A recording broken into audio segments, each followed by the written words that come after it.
The typewriter was covered with a stained sheet. Even so, the sound of the keys kept going. Slow, steady, as if someone was still there, finishing something that was never completed. They say it all started with a strange noise coming from the office. On the first night, a sheet of paper appeared filled in, but no one remembered writing it. On the second, sentences showed up that answered questions no one had asked. After that, no one wanted to step into that room again. Whatever was in there didn't want to be forgotten. And now, after all this time, the typewriter has started typing again. Michael arrived at the house late in the afternoon, just as the orange sun slipped through the slats of the wooden blinds. Everything felt frozen in time. The musty carpet, the faint sound of an old commercial playing on a forgotten TV in the living room, the air thick with dust and mildew. As he walked down the main hallway, he felt a muffled vibration under his feet with each step, like the floor was hiding secrets beneath every creak. The house was a museum of forgotten relics, and though the smell of mothballs was overwhelming, there was something strangely comforting about the neglect. But then his eyes landed on something that stood out among the darkened furniture, a typewriter sitting atop a rustic desk in the corner of the office. Michael didn't know why, but he had the uncomfortable feeling it had been waiting for him. He approached it slowly, as if stepping into sacred ground. The machine was a dull gunmetal gray, matte and dusty, yet the keys looked far too clean to have been sitting there for years. The silence in the room was heavy, almost hostile, broken only by the faint static of an old radio stuck between stations, whispering in and out of range.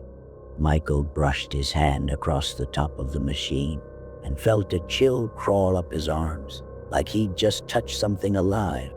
The desk, though aged and worn, was perfectly organized, as if someone had stepped away for just a moment, leaving everything ready to resume writing. He sat in the cracked leather chair, its creak echoing like a muffled groan in the empty room. There was something oddly charming about using such an analog device, like it unlocked a hidden layer of creativity by shutting out the noise of the modern world. Michael pulled a yellowed sheet of paper from the drawer and fed it into the roller with a soft click. The sound of the keys striking felt different, deeper, almost wet, like the machine was swallowing every word. With each letter, he felt a subtle pulse in his fingers, a kind of feedback that didn't come from him, but from the machine itself. When he typed the first sentence of what was supposed to be his new novel, the room seemed to grow colder, as if it had suddenly held its breath. And for a moment he couldn't quite measure, he could have sworn he heard a distinct click, but no one else was there. The next morning, something pulled him back to the typewriter, even before he'd had his coffee. Maybe it was the faint sound of a key tapping by itself at dawn, or maybe just as silly. When he stepped into the office, the room felt darker than usual, despite the sunlight outside. The typewriter was still there, but something about it had changed. He couldn't explain what. He sat down and looked at the paper in the roller. His original sentence was still there, but now there was a second line, typed neatly beneath it. He didn't remember writing it. "Don't stop." Michael shook his head and laughed nervously, trying to convince himself it was just exhaustion. He blamed the stress of moving, the isolation of the house, the endless instant coffee. But deep down, there was an uneasiness he couldn't shake. Something about that machine felt aware. It wasn't just nostalgia. It wasn't just a vintage item rescued from the past. It was as if the typewriter had something to say. And worse, it seemed to know exactly who he was. That night, the house seemed to breathe. The silence was so thick that Michael could hear the faint creaking of the wood under the weight of the late hour. The windows groaned softly, with the breeze sweeping through the backyard, and the ticking of an old analog clock in the kitchen marked time like it was counting down to something. He tried to sleep, but the sagging mattress and the constant squeaking of the bed made it nearly impossible to rest.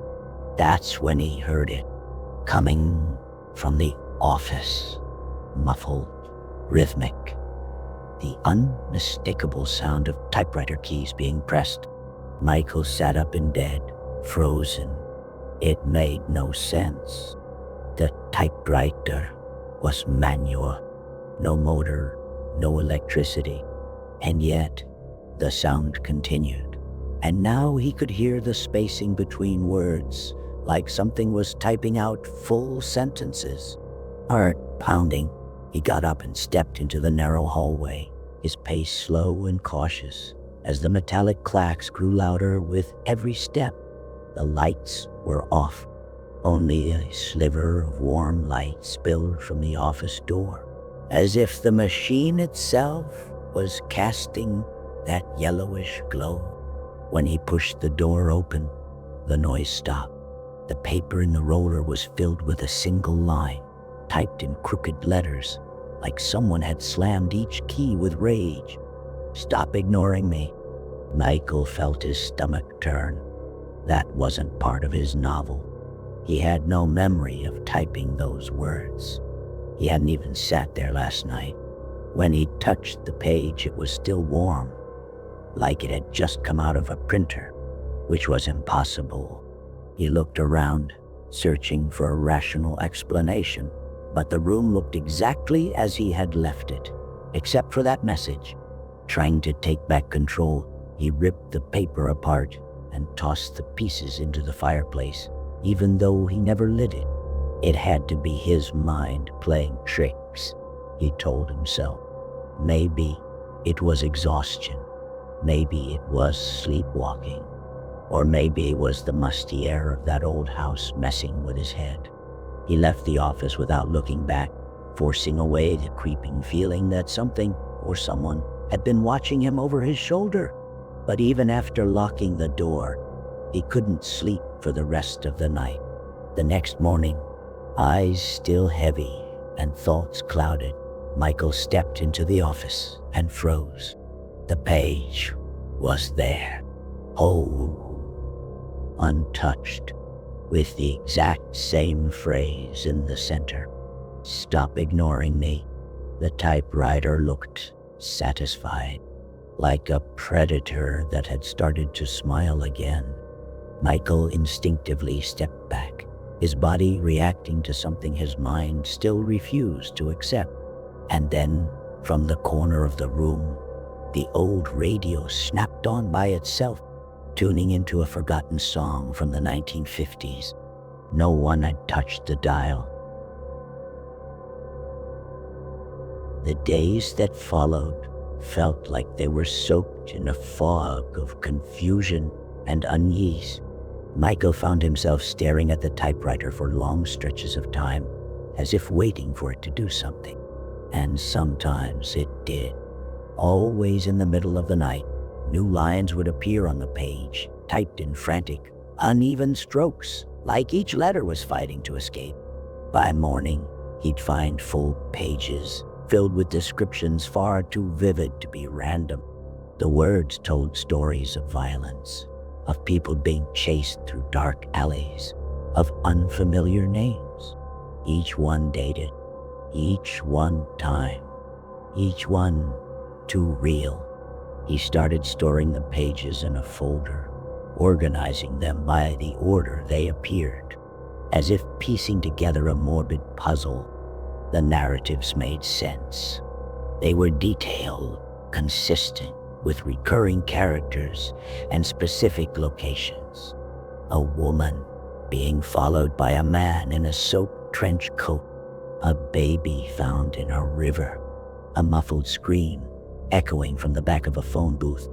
Michael couldn't imagine creating something like this. It wasn't his style. He would never write something like that. And yet, the more he read, the more he felt entangled in the storyline, as if he were part of it without even knowing. When he looked up some of the names in the old library archives, what he found made his blood run cold. Real name, real cases, all from decades ago. It was as if the typewriter was digging up forgotten stories, buried beneath layers of dust and silence, as if every keystroke uncovered something more than just words. He started questioning everything around him. Old newspapers, dusty letters on the bookshelf, even the photo frames in his room, which seemed to shift ever so slightly. Something was being told here, and he wasn't the author. Even without understanding why, something inside him kept pushing him forward. He felt as though the machine was rewarding him in subtle ways. With each new page, the house became a little less hostile. The lights stopped flickering. The radio stayed quiet. The noises at night faded. It was as if the entity within that machine was satisfied, at least for now. But the cost was steep. Michael began losing his grip on time. He skipped meals, left windows open during storms, typed for hours without remembering when he'd started. It was like the machine was feeding off more than just his words. On a gray morning, as he opened the folder where he stored the pages, Michael noticed something he hadn't seen before. There were ink smudges along the corners of the papers, as if dirty hands had handled them during the night. But he never touched the pages once they were filed away. Looking closer, he realized some of the pages had subtle changes, sentences slightly different from what he remembered writing. It was as if the story was rewriting itself, line by line, and worse, as if he no longer had any control over what came next. Michael no longer knew what time it was.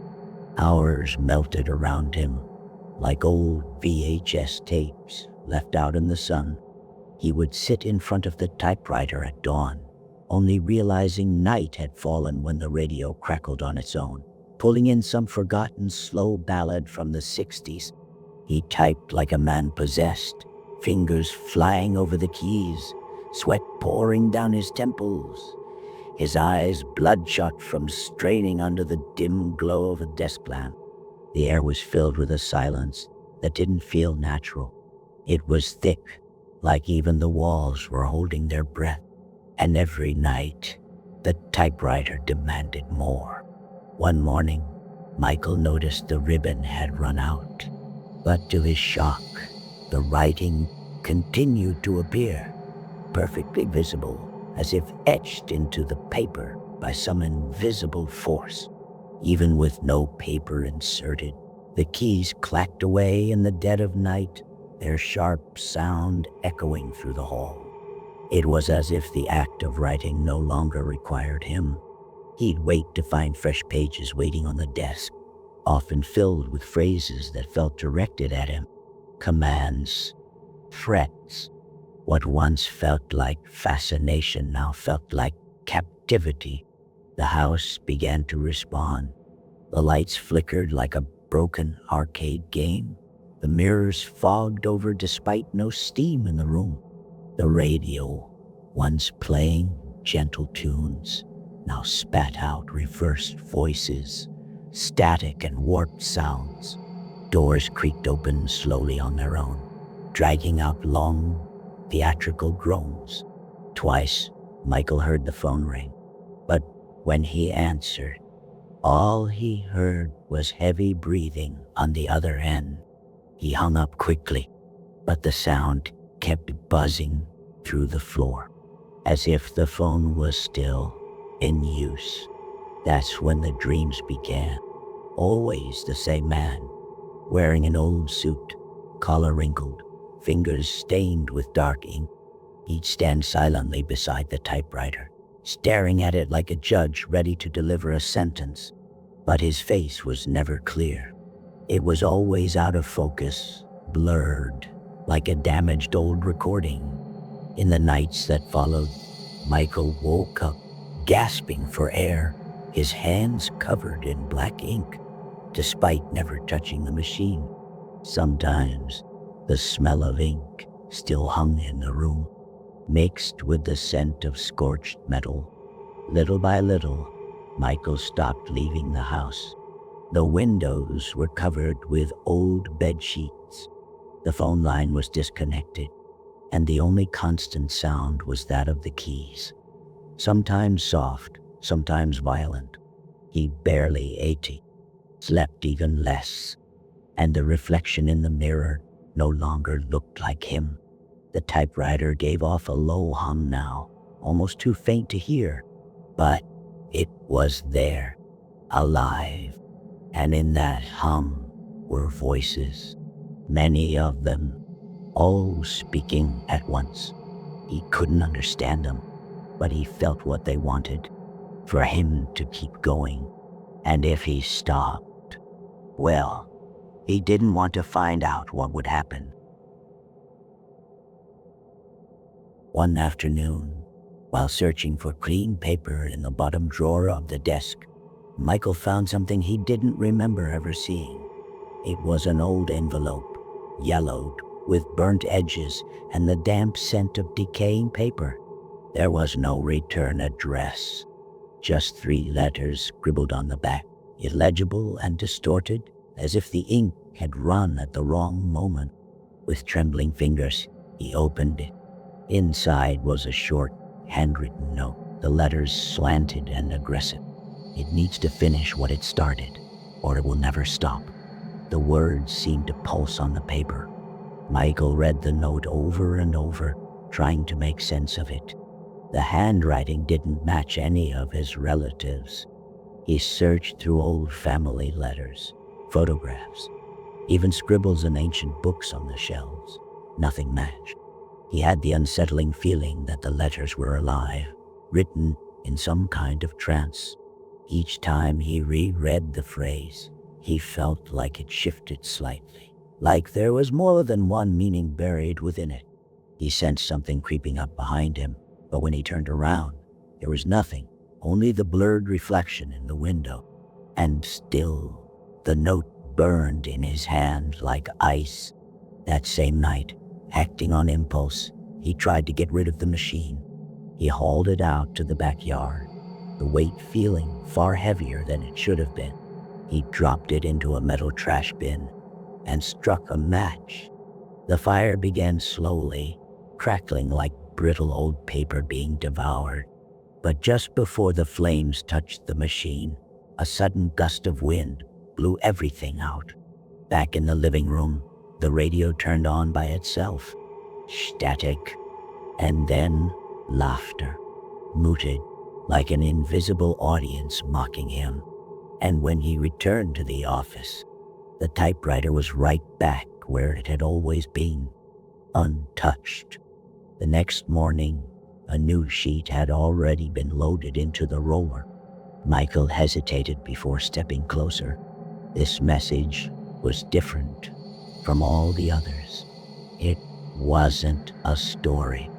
It wasn't a warning. It was a threat. If you stop, I'll write with your blood. The words were crooked, misaligned. Some letters seemed forced, like the machine itself had struggled to contain Femel. Michael felt a sharp, metallic taste in his mouth. That's when he noticed the small cut on his finger, likely from one of the keys, but he didn't remember ever touching it. That afternoon, the voices began. Whispers, muffled moans, words in languages he couldn't identify, mixed with lines that mirrored the ones in the typed pages. With every new sheet the machine produced, the atmosphere in the house grew heavier, as if the place was absorbing the content and turning it into something alive. He began hearing footsteps upstairs even though he lived alone. He saw figures moving between rooms, reflections that didn't belong to him.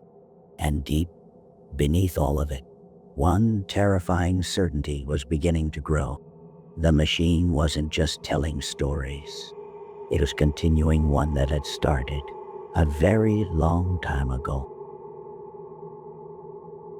In the final days, neighbors began to say the house felt different. The windows, always covered with faded sheets, now flickered with strange lights during the early hours of the morning. A couple who lived across the street said they'd heard typing sounds more than once, frantic, relentless, like someone being forced to write. That same week, an elderly woman swore she saw a silhouette standing behind the curtain for hours, still, watching, but no one dared knock. There was something about that house that pushed people away. Something wrong. One night, a sharp noise echoed down the block. A loud snap, followed by absolute silence. So thick, even the dog stopped barking. By morning, the police had been called. They broke down the door and stepped into a living room scattered with torn books and loose pages, like a storm had passed through. Everything was overturned, except for the office. That room was untouched, perfectly in order, like it hadn't been disturbed in years. And sitting atop the desk was the typewriter. A single sheet of paper was rolled into place, typed all the way to the final line. The title, the final chapter. Michael was nowhere to be found. No signs of struggle. No indication of escape. Just that manuscript, typed with obsessive precision, detailing everything that had happened in the past few weeks, things no one else could have known, including the arrival of the police, their flashlights flickering in the darkness, their shoes stepping over the scattered pages. Each sentence felt like it had been typed seconds before being read. And as the officers continued reading, something strange began to happen. The last paragraph ended with the line. They opened the door. They're reading now. One of them is approaching the machine. One officer stopped mid-sentence. He said he felt a sudden pain in his temples, like a slow, invisible needle digging in. Another reported hearing a high-pitched hiss, like the sound of a VHS tape rewinding. And then, without warning, the typewriter made a sharp click. Loud, metallic, final. They all looked at each other. An officer reached for the page, but as soon as he touched it, it crumbled to dust. The room turned cold, and silence returned. Days later, the machine was transferred to the police evidence warehouse. But according to the official report, it mysteriously vanished the very first night. No one admitted to taking it. The security cameras showed nothing. The case was closed as a voluntary disappearance, though no one who'd been in that house believed it. Some say they've seen ads in old newspapers offering identical typewriters for suspiciously low prices. Others swear they've heard typing noises coming from empty basements in abandoned homes. But one thing is certain, Michael's story didn't end. It just changed hands. Have you ever stopped to wonder how many stories weren't actually written by the person who signed their name? How many ideas show up out of nowhere in the middle of the night, as if someone or something was whispering the words into the right ear? Michael vanished without a trace, but the typewriter never stopped. And what if the next person to find it is you? How many old objects lie in thrift stores, basements, and garage sales, waiting silently for the next touch? And what if something in your home, a broken clock, an old TV, a rusted radio isn't just collecting dust, but sleeping, waiting to finish what it started decades ago. Maybe, just maybe, you've already heard that metallic sound coming from an empty room and chose not to check it out. Now it's up to you. What would you do if you found a typewriter like that? Would you keep writing, or would you run? Drop your theory in the comments. And if this story sent chills down your spine, hit the like button, subscribe to the channel, and turn on notifications. Because this was only one chapter. There's much more to come. Just be careful what you decide to write tonight.